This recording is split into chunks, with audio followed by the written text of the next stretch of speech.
품은 언어가 운명을 바꾼다. 품은 언어가 운명을 바꾼다라는 제목으로 하나님 말씀 증거하도록 하겠습니다. 오늘 이게 초막절 사건이라 그랬죠. 그 앞부분에 예수님께서 세상의 빛이다. 나를 따르는 자가 돼야 된다. 뭐 동행 뭐 이런 걸 말씀하셨죠. 그랬더니 근거가 뭐냐 그랬더니 사실은 말이 안 되는 얘기죠. 내가 아버지께로 왔기 때문이다. 이렇게 말씀하고 너희들 율법에 의해도 두 명의 증인이 있으면 된다 그러지 않느냐. 그러면 두 명의 증인이 누구냐 그랬더니 하나는 하나님 아버지고 하나는 나래요.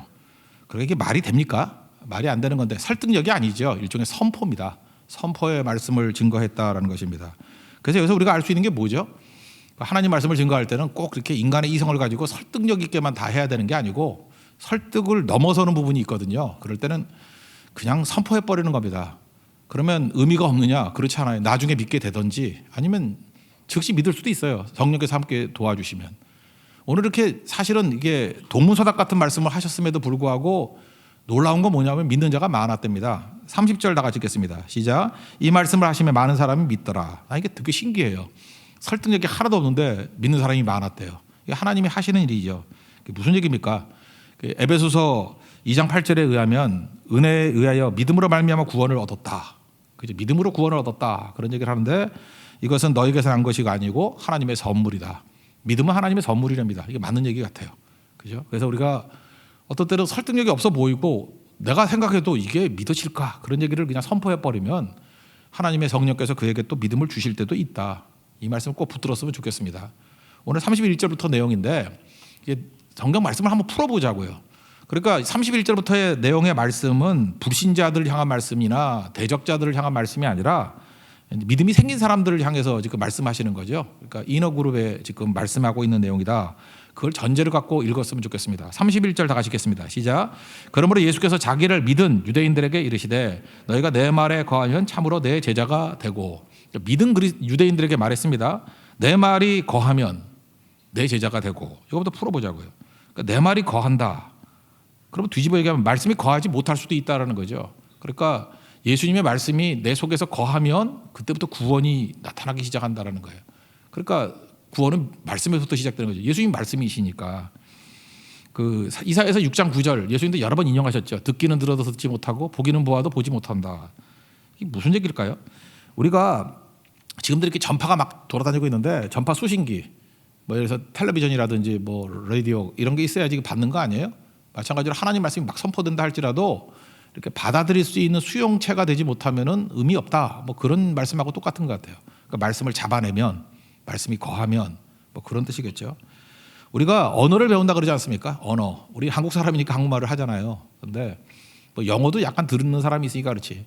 그러니까 아프리카의 스와힐리어 뭐 이런 게 있다 합시다. 그죠? 와서 뭐라고 떠들어요.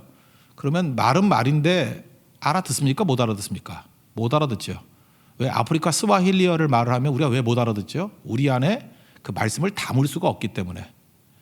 그러면 우리가 외국어를 배운다 그럴 때 제일 먼저 해야 될 일이 뭐죠? 일단 안 들려도 막 전해주는 거죠. 막 듣다 보면은 어린아이 말 배우는 거 똑같은 거예요. 이제 막 말 잘하다 보면은 단어가 들어오죠. 아빠, 엄마 이거부터 시작해서 확인해 보는 거죠. 아빠 그랬더니 시꺼먼 남자가 웃고 있네. 아, 이게 아빠인가 봐. 엄마 그랬더니 예쁘게 생긴 여자가 웃고 있네. 이게 엄마인가 봐. 몇 번 실험해 보니까 맞죠. 엄마 그러면 그 여자가 오고 아빠 그러면 그 남자가 오고 이렇게 해서 배우는 거죠. 이렇게 배우는 거라고요. 단어와 단어를 배우고 난 다음에 또 문장을 만드는 거겠죠. 아빠 일로 와, 아빠 저리 가, 뭐 이런 식으로 그렇게 문장을 간단한 문장부터 배우기 시작한다는 것입니다. 그러므로 구원이라는 게 뭐냐면 하나님의 언어가 우리 속에 쑥 들어오는 거예요. 처음에는 안 들려요. 근데 아주 기초적이니까 우리 뭐부터 배우죠? 믿음 이런 단어의 의미를 배우는 거예요. 아, 믿음이구나. 은혜구나. 이게 은혜라는 단어가 내 가슴 속에 들어오는 거예요. 하나님이라는 단어가 들어오고 생명이라는 단어가 들어오고 한두 개씩 난 다음에 이 단어의 뜻을 이렇게 해석해 주는 거죠. 이게 이런 뜻이야. 틀릴 수도 있어요. 그러면 수정하는 거죠. 그래서 하나님 말씀이 내 안에 들려오면은 그때부터 하나님 말씀이 들리기 시작해요. 들린다고. 그러면 걔도 누적이 되겠죠. 어느 순간 그렇게 된다니까요. 그럼 말씀이 나를 사로잡게 된다. 그럼 내 제자가 된다. 이해가 되시죠? 그래서 언어를 배우는 것. 그래서 예수 믿는다는 것은 예수님의 언어를 배우는 거예요. 오늘도 이 시간에 언어 몇 개가 가슴속에 남으면은 뭐 몇 개도 아니야. 하나라도 가슴에 남으면은 그걸로 여러분 인생이 확 달라집니다. 그죠? 하나님의 언어가 내 속에 쑥 들어오는 거 그게 믿음이라는 거예요. 예를 들어서 세상 언어가 우리의 생각을 지배하고 언어가 우리의 이 행동을 지배해요. 우리의 대화를 또 지배하고. 예를 들어서 이런 거죠. 이게 언어가 있어야지만 언어대로 생각을 한다니까요. 한국 사람은 한국 언어로 생각을 하고요. 미국 사람은 미국 언어로 생각을 한다니까. 그리스도인들은 하나님의 언어로 생각을 하는 사람들이에요.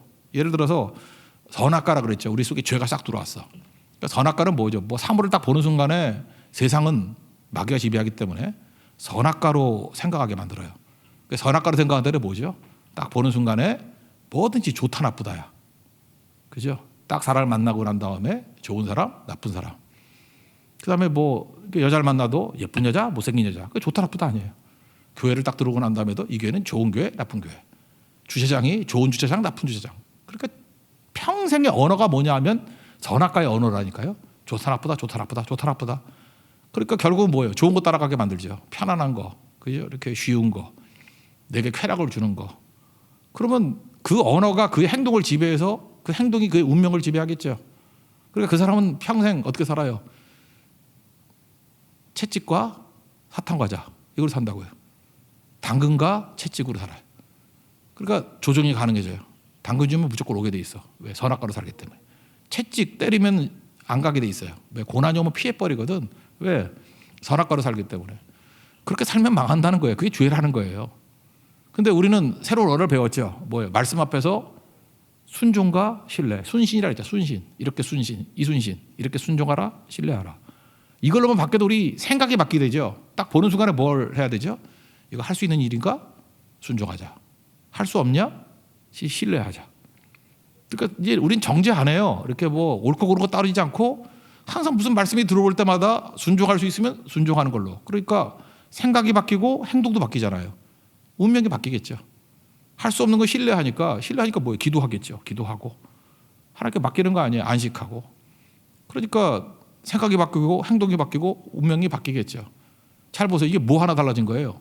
선악과에서 순신, 순종과 신뢰라는 단어가 우리 속에 들어오는 순간에 아마 삶에 엄청 많은 부분이 바뀔걸요.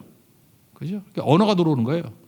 그래서 언어가 새겨지지 않으면 도대체 무슨 소리인지 모르는 인생을 산다는 것입니다. 그러니까 방황하는 인생을 살겠죠. 그래서 예수님께서 말씀하잖아요. 내 말이 너희 안에 거하면 말씀이 이렇게 팍팍팍 찍히면은 내 제자가 될 것이다. 이해가 되시죠? 그래서 믿음이란 건 뭐냐 하면은 하나님의 언어가 내 속에 들어오는 거예요. 그래서 오늘 그 언어 하나가 잘 박힌 목과 같이 새겨지길 원합니다. 32절에 오늘 그 새겨질 언어 하나를 알려드릴게요. 그게 뭐냐? 진리예요. 진리. 32절 다 같이 읽겠습니다. 시작. 진리를 알지니 진리가 너희를 자유롭게 하리라. 진리가 뭐냐? 제가 이거 설명하려고 그러다가 그냥 아예 그냥 학원 선생님 같이 정답을 가르쳐 줄게요. 진리. 요한복음에 나오는 진리 그러면 진리 이퀄 예수님 이렇게 치환을 해버리세요. 그럼 제가 볼 때 99% 다 맞아요. 진리 이퀄 예수님. 그러니까 뭐예요? 진리를 알지니 이게 무슨 얘기예요? 예수님을 알지니 예수님이 우리에게 자유를 주신다. 이게 틀리지 않아요. 제가 옛날에 어떤 권사님하고 대화를 나누는데 그러더라고요. 저는 진리에 관심이 많았어요. 진리가 뭐냐? 진리. 특별히 이 역사를 보면요. 헬레니즘에서 말하는 그리스 로마에서 말하는 진리가 있어요. 거기는 사실이에요. 그리고 변함이 없어야 돼. 그게 이제 보통 말하는 휴머니즘 아니에요? 과학적인 개념들. 그게 이제 그리스 로마 사상이거든. 걔네들 그걸 진리라 그래. 그래서 물 자체 변화되지 않는 거, 뭐 이런 거. 플라톤이 얘기했죠. 자세히 설명 안 할게요. 그런 걸 걔네들은 진리라 그래. 히브리 사람들의 진리는 뭐냐면 하나님과의 관계예요. 관계. 근데 그게 거기서 이제 율법주의가 나오는 거야. 관계가 이루어진 언약이 필요하고 뭐 그런 개념인데 신약에 와가지고 진리는 그냥 간단히 진리 이퀄 예수님을 치환하면 거의 다 맞아요. 진리를 알지니 예수님을 알지니 예수님이 우리를 자유케 한다. 그렇게 붙들었으면 좋겠어요. 예를 하나 들어본다 그러면 요한복음에만 나온 것만 살펴보겠습니다. 요한복음 1장 14절에 보니까 말씀이 육신이 돼 우리 가운데 거하신다. 그러니까 말씀이 육신이 됐다. 예수님이 말씀이죠. 육신이 됐다. 우리가 그 영광을 보니 아버지의 독생자의 영광이요 은혜와 진리가 충만하더라. 그러니까 예수님 진리를 치환해도 되겠죠. 예수님이 진리다. 또 한 가지 요한복음 4장 24절 같은 데 보니까 예배에 관해서 우리 많이 살피잖아요. 하나님은 영이시니 예배하는 자는 영과 진리로 예배할 것이다. 그러니까 worship in spirit and in truth. 이걸 번역을 이렇게 하는데 여러 가지 설명할 수 있겠지만 그러니까 영이니까 in spirit이니까 성령 안에서 예배드리고 진리 안에서 예배를 갖다가 이걸 예수로 치유하는 데 돼요. 예수 안에서 예배드리면 된다고. 예배는 예수님으로 드리는 거예요. 또 하나 뭐 예배는 성령으로 드리는 거예요. 이해가 되시죠? 거의 틀리지 않아요. 그죠? 진리를 예수님이라고 치환하면 거의 다 맞는 거고요. 세례 요한에게 묻습니다. 요한복음 5장 33절에 나오는데 너희가 요한에게 사람을 보내매 그가 이렇게 얘기했습니다. 요한이 진리에 대하여 증언하였느니라. 진리에 대해서 증언했다. 진리가 누구였어요? 예수님이잖아요. 세상 죄를 지고 가는 하나님의 어린 양을 보라. 그게 누구예요? 예수님인데 그걸 뭐라고 지금 말하고 있어요? 진리에 대해서 증언했다. 예수님이 진리죠. 그래서 예수님이 이퀄 진리 그러면 틀리지 않다는 것입니다. 요한복음 14장 6절에 보니까 우리 맨날 암송 구절이죠. 나는 시리잖아요. 에고 에이미. 나는 곧 길이요 진리요 생명이니. 예수님이 진리예요. 그죠? 그 진리라는 말이 나오면은 특별히 요한복음에 한해서만은 그러니까 예수님이라고 치환하면 거의 99%다 맞아떨어진다게 된다는 것입니다. 그러니까 진리가 오면은 너희를 자유케 한대요. 그러니까 예수님이 오면 우리를 자유케 한답니다. 그래서 성경의 주제가 또 뭐예요? 자유인데 자유라는 말을 우리 일상 용어에서는 구원이라 그래요. 구원이 자유예요. 자유가 구원이고. 그러니까 구원이 해방이죠. 해방시키는 거, 자유. 이거 출애굽기가 그림 아니에요. 그림 언더로 보이는 게 출애굽기거든요. 원래 애굽에서 뭐였어요? 노예였죠. 종되었던 우리가 그죠? 예수님을 상징하는 6월절이잖아요. 어린 양의 피를 바름으로 말미암아 비로소 자유케 됐죠. 진리가 자유케 한 거 아니에요? 6월절 어린 양의 피가 그들을 자유케 한 거 아니에요? 그게 자유롭게 만들어줬죠. 그래서 광야 생활을 하게 되었습니다. 그런데 이제 오락가락 하는 거죠. 해방되었지만 오락가락해요. 뭘 했냐? 광야에서 조금만 어려움이 있으면은 투정하잖아, 투정. 그래서 뭐 애굽에 있을 때는 뭐 잘 먹었다, 뭐 값없이 생선 먹고 또 뭐 오이 먹고 오이가 그렇게 좋은가 봐. 참외 먹고 또 뭐 부추 먹고 파, 마늘 잔뜩 먹었거늘. 그러니까 이들이 생각하는 게 뭐예요? 그 노예가 좋다는 거예요. 배부르면. 이거 대비하는 거죠. 이거 존 스튜어트 밀이 그런 얘기 했잖아요. 배부른 돼지가 되기보다는 배고픈 소크라테스가 된다고. 그 똑같은 여기서 나온 개념이에요. 애굽에서는 배부른 노예. 반대는 뭐예요? 광야에 있는 자유인. 뭐 선택할래? 그 얘기죠. 우리 배부른 게 아니고 그러니까 뭐 말이 힘들면요. 감옥에 가둬놓고 맨날 뷔페 음식 준다 그러면 좋아요? 밖에 나와가지고 자유롭게 살면서 저 험한 음식 먹는 게 낫지. 지금 그 얘기를 하고 있는 거예요. 자유가 뭔지. 그러니까 예수님만이 자유를 줄 수 있다. 아니면 노예다, 종이다. 이걸 말하고 있다라는 것입니다.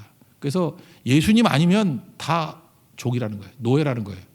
그때 묻죠. 아니 우리가 아브라함 때부터 노예가 된 적이 없었는데 뭔 노예냐 이렇게 뭐 말도 안 되는 소리를 해요. 33절 34절 한번 읽겠습니다. 시작. 그들이 대답하되 우리가 아브라함의 자손이라 남의 종이 된 적이 없거늘 어찌하여 우리가 자유롭게 되리라 하느냐. 예수께서 대답하시되 진실로 진실로 너에게 이르노니 죄를 범한 자마다 죄의 종이라.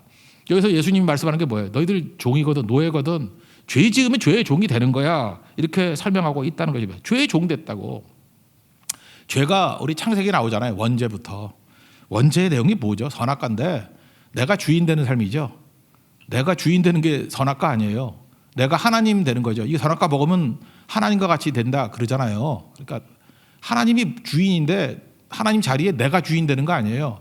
내가 주인 되는 인생이 선악과라고. 그게 죄라고 해요. 죄. 내가 주인 된다. 근데 이거 속는 거예요. 마귀에게. 이게 마귀에 속는 거죠. 내가 주인 되면은 내가 진짜 주인이 되나요? 내가 하나님을 몰아내고 내가 주인 된다 그러면 타이틀은 내가 주인이야. 근데 실제로는 마귀가 주인 되는 거죠. 그죠? 그래서 이기주의는 내가 중심되는 걸 이기주의자라 그러잖아요. 이기주의는 동의어가 껍데기는 이기주의인데 나를 위해 사는 건데 내용은 마귀 멋대로 사는 인생이에요. 그래서 이기주의 이퀄 마귀주의 이렇게 써놓으면 돼요. 그러니까 어떤 사람이 이기적이야. 그 사람은 마귀적이에요.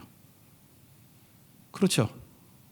성경은요 마귀하고 세상하고를 동의어로 쓰는데 요한일서 2장 16절을 보니까 세상에 있는 모든 것은 그러니까 마귀의 모든 것은 육신의 정욕, 안목의 정욕, 이생의 자랑 아버지께서로부터 온 게 아니다. 하나님께로부터 온 게 아니고 세상으로부터 온 것이다. 마귀로부터 온 것이다. 그러니까 자기는 뭐라고 생각하고 사느냐면 내 멋대로 산다고 생각해. 나 좋을 대로 산다고 생각해. 그게 뭐냐면 육신의 정욕, 나 멋대로. 안목의 정령, 내가 보고 싶은 대로. 이생의 자랑, 내 것 막 자랑하는 걸로. 근데 껍데기는 그렇지만 본질은 뭐예요? 마귀 뜻대로 사는 거예요. 그래 속고 있는 거죠. 내 안에 무슨 뭐 이렇게 바이러스 같은 게 들어오는가 봐. 그죠? 좀비 바이러스 같은 게. 마귀 좀비야, 마귀 좀비. 내가 사는 게 아니야. 내 멋대로 산다고 생각하는데 우리는 이러고 있어. 그죠? 그러니까. 좀비 몰라요? 지금 우리 학교는 안 봤어요? 예, 이렇게. 좀비야, 좀비. 그러니까 우리 마귀 좀비들이라고요. 내 뜻대로 사는 게 아니에요. 뭔가 다른 바이러스, 다른 마귀적인 명령에 의해서 살아가는 존재가 된다고. 그래서 이기주의는 곧 마귀주의라니까. 그 말씀을 하고 있다는 것입니다. 죄가 뭐예요? 내가 주인 되는 거. 타이틀은 내가 주인 되는 거예요. 본질은 마귀가 주인 되는 거예요. 그래서 마귀 좀비로 사는 인생. 그게 죄다. 이렇게 설명하고 있다라는 것입니다. 그래서 여기 명확하게 얘기잖아요. 마귀 좀비로 살기 때문에 우린 종이라는 거예요. 내가 내 멋대로 사는 것 같이 보이지만 우리 실제로 그런 거 많이 겪잖아요. 술의 노예가 되잖아요. 술의 노예. 술 처음에 내가 마시잖아요. 내가 마시는데. 술의 노예 된다는 거 어떻게 알아요? 끊을 수 있어요? 나 아직까지 알코올 중독 끊는 사람 못 봤다니까? 내가 목회 꽤 오래 했잖아요. 근데 한 명도 못 봤어요. 알코올 중독에서 벗어난 사람을 내 눈으로 못 봤어. 뭐 말은 들었지만. 한 해 뭐 기가 막히게 멋진 사람 런던에 이민 가면 될 줄 알았더니 거기서 자살했고 또 하나 또 자살했고 2명은 자살했어. 알코올 중독으로. 그게 자유예요? 종이지? 술에 종 되는 거예요. 술에 노예 되는 거라고. 음란의 노예도 마찬가지죠. 그거 뭐 빠져나오면 지 멋대로 되나? 하고 빠지면 못 나오지. 끌려다니지. 돈의 노예 돼보세요. 빠져나올 수 있어요? 돈 그러고 쓰지도 못하고. 돈을 엄청 버는데 쓰지도 못하고 돈에 노예 돼버리는 거 아니에요. 이게 내 뜻대로 된다고? 아닙니다. 이거 내가 원해서 하는 것 같이 보이지만 아니에요. 이게 종이에요. 종. 노예가 돼서 끌려다닌다는 것입니다. 그래서 그 다음에 나오는 얘기가 뭐냐면 우리 아버지가 아브라함이래. 뭐 그런 얘기가 쭉 나오잖아요. 근데 예수님이 뭐라 그래? 니네 아버지가 아브라함이었으면 내 말 들었다. 니네 아버지는 아브라함이 아니고 내가 가르쳐줄까? 니네 아버지는 마귀야. 그렇게 얘기를 해요. 예수님이. 니네 아버지는 마귀야. being에서 doing이 나오는 거야. 니네가 죄를 졌기 때문에 죄의 종이 되었고 니네 아비의 명령대로 사는 거야. 아비는 마귀야. 그래서 마귀는 두 가지를 한다 그러죠. 살인하고 또 하나는 거짓말하고. 마귀 두 가지 특징이에요. 살인자, 거짓말하는 자. 그래서 우리 암송 구절이잖아요. 44절 다 같이 읽겠습니다. 시작. 너희는 너희 아비 마귀에게서 났으니 너희 아비의 욕심대로 너희도 행하고자 하느니라. 그는 처음부터 살인한 자요. 진리가 그 속에 없으므로 진리에 서지 못하고 거짓으로 말할 때마다 제 것으로 말하나니 이는 그가 거짓말장이요 거짓의 아비가 되었음이라. 그러니까 니네 진짜 아버지는 마귀야. 마귀. 죄의 종되었기 때문에 마귀의 자녀들이라니까요. 우리가. 그래서 마귀가 하는 일은 살인하는 거거든요. 그래서 가인 보세요. 가인이 죄 짓고 난 다음에 하는 일이 뭐예요? 분노심 때문에 동생 죽이잖아요. 우리도 지금 실제로 분노가 미워하는 게 살인하고 똑같다 그러잖아요. 예수님이. 미움부터 시작해가지고 나중에 힘만 생기면 죽여버린다니까. 그러니까 마귀는 계속해서 죽이고자 하는 일이에요. 말도 죽이는 말 쓰고 행동도 죽이려고 하고 함정파고. 그렇지만 예수님이 내 주인 되시면 어떻게 돼요? 살리는 거예요. 그죠? 나도 살고 너도 살고 생태계 전체를 살리는 것. 생명의 기운이 나타나요. 생명의 냄새. 아니면 마귀는 좀비기 때문에 시체 냄새가 나. 잠깐 죽음의 언어. 냄새가 이상해. 냄새가 찝찝해. 그죠? 그렇게 돼버린다는 것입니다. 예수님이 그러잖아요. 분노 이런 거 있다고. 그리고 자꾸 죽이려 그래요. 나중에 죽이려 그러다가 죽이기 힘들면 제일 약한 게 누구예요? 나죠. 나. 남 죽이려 그러다가 힘이 없으면 나를 죽여버려. 자해 또는 자살.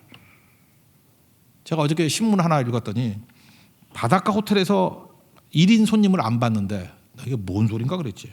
특별히 동해안 그렇게 바닷가 보이는 베란다 있는 호텔들 있죠. 정동진 뭐 이런데 한번 실험해보고 싶어. 내가 혼자 간다고. 저 가도 돼요? 안 받는데 내가 직접 안 했고 내가 하청 줘서 누구 한번 시켜봤어. 남자는 받더라고. 근데 여자는 안 받아요. 여자 20대는 절대 안 받아. 안 받더라고. 왜 그래요? 자살할까 봐. 그렇게 자살이 많대요. 1년에 18,000명이 자살하잖아. 그게 무슨 얘기예요? 이 자살하는 사람들이야 이게 내성적인 것 같이 보이고 이러지만 나중에 힘이 생기면 이 사람이 죽이는 거예요. 남 죽이려고 그러다가 힘이 없으니까 제일 약해 보이는 자기를 죽이는 거죠. 자기를. 그러니까 이런 일이 벌어져. 그 안에 뭐가 들어왔어요? 네 아비 마귀니까. 마귀는 항상 죽이는 거거든요. 죽음의 냄새가 나타난다고. 남 죽이든지. 그래서 마귀가 역사하면 주변 사람들이 못 살게 굴어. 말도 죽이는 말, 행동도 죽이는 행동. 그래서 괴로워 미치는 거예요. 죽음의 가장이 지옥같이 돼버리는 거예요. 죽음의 냄새가 나게. 왜요? 네 아비가 마귀이기 때문에. 마귀는 뭐예요? 죄의 종 되면 그렇게 된다니까요. 다 남 얘기 아닙니다. 우리 얘기예요. 그리고 끊임없이 거짓말해요. 마귀가 들어가면 거짓말해요. 거짓말을 밥 먹듯이 해요. 아침에 했던 말을 저녁에 뒤집어버리고. 그래서 거짓말하는 사람 이게 무서운 거거든요. 이게 공동체를 다 깨버리는 거예요. 거짓말하면 어떤 일이 벌어질까요? 신용이 상실돼 버리죠. 신용이 없어지잖아요. 못 믿게 되잖아요. 그래서 단절이 되죠. 그래서 거짓말이 단절이 죽음이니까 죽음을 가져온다는 거 동의어예요. 그래서 살인하는 자나 거짓말하는 자. 이게 스펙트럼이 살인하는 자로 나타날 때가 있고 거짓말하는 자로 나타날 때가 있어. 같은 얘기입니다. 거짓말 많이 하면 죽이는 자가 되는 거예요. 죽이다 보면 죽음이 뭐예요? 단절이니까. 이 거짓말로부터 단절이 오게 된다. 그래서 마귀가 결국 우리를 어떻게 해요? 거짓말로 말미암아 죽인다. 선악과가 뭐였어요? 거짓말했잖아요. 죽지 아니하리라 뭘 안 죽어 죽이는 거죠. 마귀가 선악과 먹게 만들어서 어떻게 됐어요? 거짓말로 선악과를 먹게 만들고 죽이게 만든 거 아니에요. 본질이 뭐예요? 마귀죠. 그러므로 속지 말고 이제 예수님이 말씀하는 게 이거라고요. 우리 인생이라는 게 자기가 주인 되는 인생은 없어. 그러니까 주인이 예수님이든지 마귀든지 둘 중에 하나야. 그러니까 니네들은 내가 주인이라고 생각하는데 그게 사실은 마귀가 주인인 거거든. 그러니까 구원의 길이 뭐예요? 내 말이 네 안에 거하면 말씀이 예수님이니까 진리를 알지니 진리가 너희를 자유케 한다니까 진리가 내 주인이 되면 되는 거죠. 예수님이 주인 되는 삶 또는 말씀이 주인 되는 삶 또는 진리가 주인 되는 삶 다 똑같은 얘기죠. 예수님이 주인 되는 거예요. 나는 죽고 but Christ. 예수님이 주인 되는 삶. 그럼 거기에 진정한 생명 현상이 나타나기 시작한다는 거예요.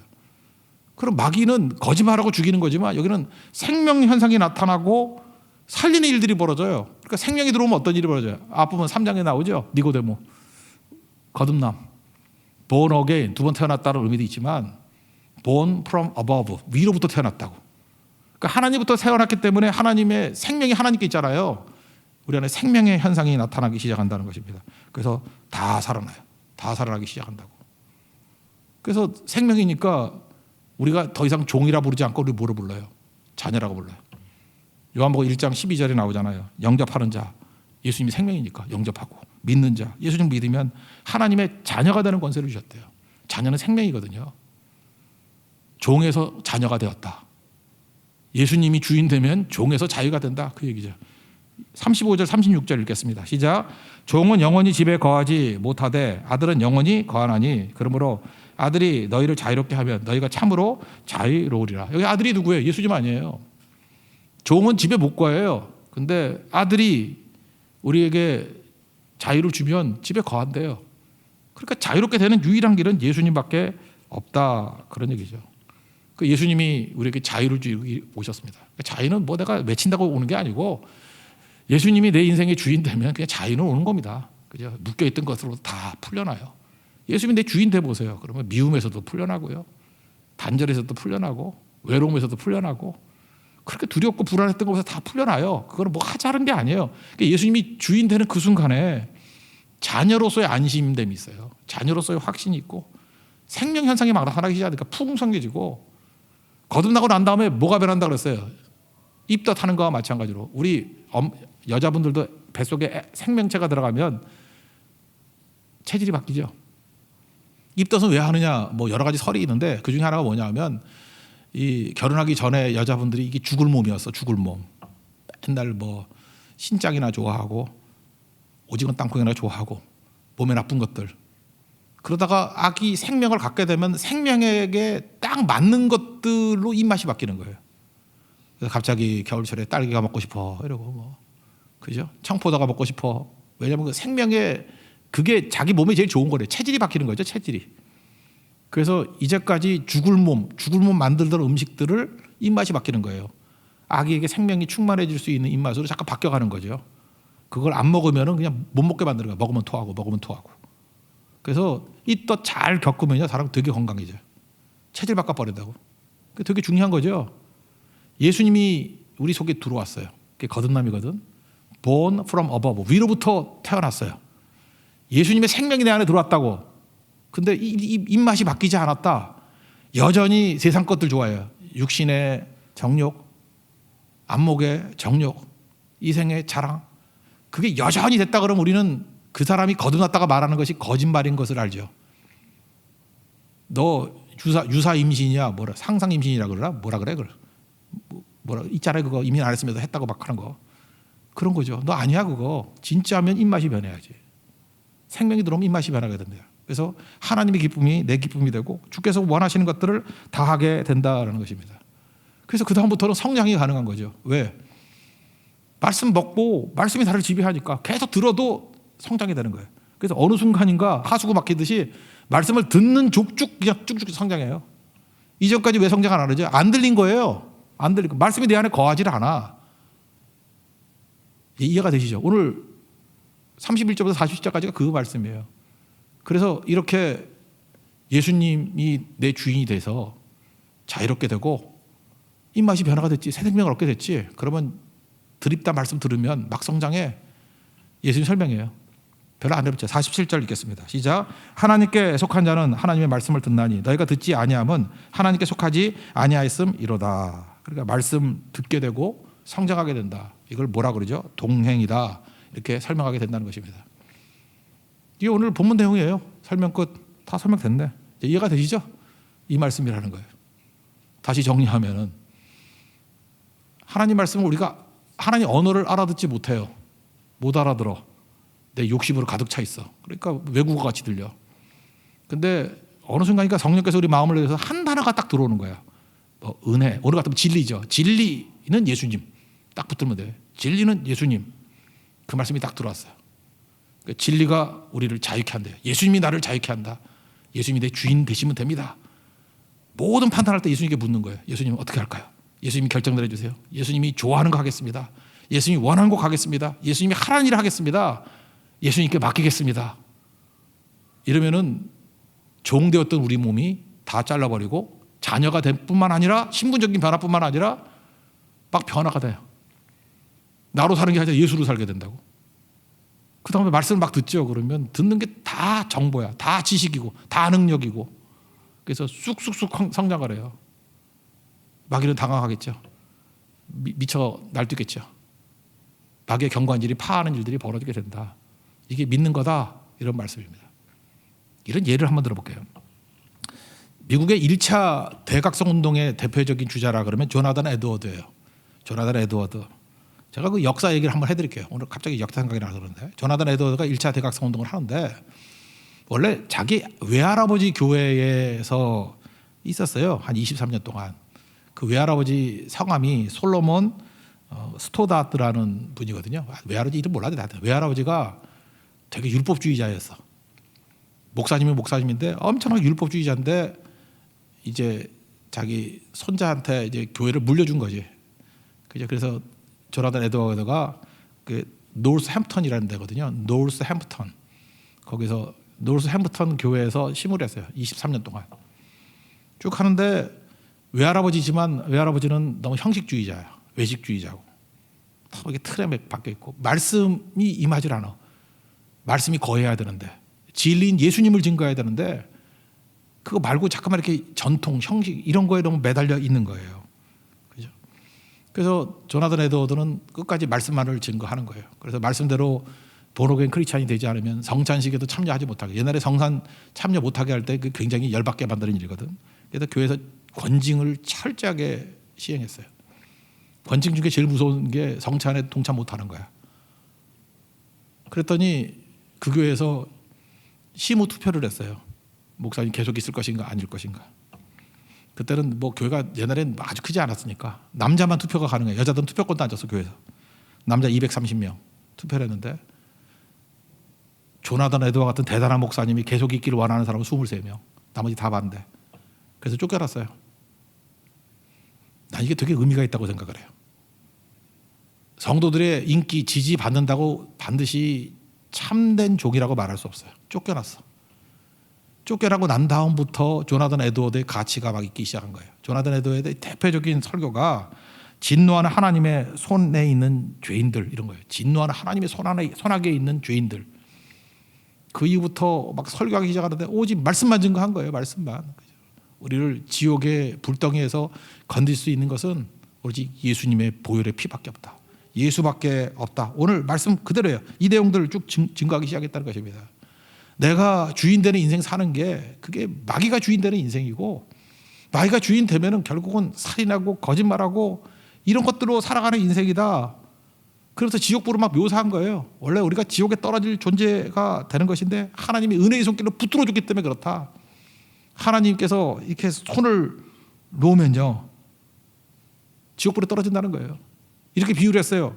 떨어지는 바위돌, 큰 바위돌을 거미줄로 멈추게 할 수 없는 거와 마찬가지로 우리 운명은 커다란 바위돌같이 지옥에 떨어질 운명인데, 우리 인생의 선행이라든지 공로 같은 거미줄로 건져낼 수 없다. 하나님께서 나를 붙들어 주셨기 때문에 그런 거라고. 오늘 밤이라도 자기 중심적인 신앙, 그 신앙도 아니라고. 나 중심적인 건 지옥불에 떨어지는 신앙이고, 그건 구원받을 수 없는 신앙이고, 나를 지옥으로에서 건질 수 있는 유일한 힘은 진리인 예수님밖에 없다고, 십자가밖에 없다고. 내 안에 내 생각이 가득 차면 안 되고, 내 원함, 내 소원, 내 확신 이런 걸 차면 안 되고, 나는 다 죽어야 되고, 오직 예수님의 말씀만이 거해야 되고, 진리 대신 예수님만이 나의 주인 되셔야만 구원받을 수 있다고. 그 묘사를 할 때 사람들이 비명지면서 막 떼굴떼굴 구르고 까무러치고, 제 설교 듣고 까무러치는 사람 아무도 없어요. 근데 이 설교 듣고 까무러치고 막 대굴대굴 구르고, 너 내보다 좀 굴러라. 짜고 해야겠어, 그죠? 짜고밖에 안 돼요. 우리는 막 대굴대굴 구르고 변화받고 하는 일들이 막 벌어지게 되었다는 것입니다. 제가 이걸 보면서 느낌이 뭐였냐면 이거예요. 교회는 언제 교회 되는지 아십니까? 하나님 말씀을 있는 그대로 증거할 때예요. 그리고 말씀이 뭐예요? 예수님이잖아요. 진리 대신 예수님을 있는 그대로 증거하게 될 때예요. 그럴 때 마귀가 자기 종들이 이렇게 묶여있던 것들이 해방되는 게 느껴지잖아요. 이스라엘 백성들이 출애굽하는 걸 볼 때 바로 왕이 못 견디잖아요. 그래서 군대 이끌고 와서 막 잡으러 오잖아. 그런 일들이 막 벌어지게 된다는 거예요. 그래서 말씀이 증거가 되면요, 조나단 에드와 같이 반발이 일어나요. 쫓겨난다고. 근데 그 다음부터 어떤 일이 벌어져요?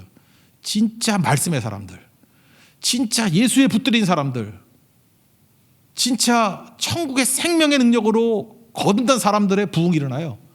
그래서 부흥 직전에는요, 핍박이 있고 쫓겨남이 있어요. 그 위에 진짜 말씀의 토대 위에 진정한 성령의 바람과 성령의 불길이 임하게 된다는 것입니다. 그걸 이사야에서 뭐라 남은 자라 그래요. 여러분, 남은 자들은 축복이 임하기를 기원합니다. 오늘 이 말씀 붙들고 나는 철저히 주님께 속한 자입니다. 나는 죽고 진리 대신 예수님이 나를 자유케 하심을 믿습니다. 이제는 예수 말씀 붙들고 사는 인생 되게 해달라고 간구하는 주의 종 되기를 축원합니다. 자리에서 일어나겠습니다. 나는 주님께 속한 자 찬양하겠습니다.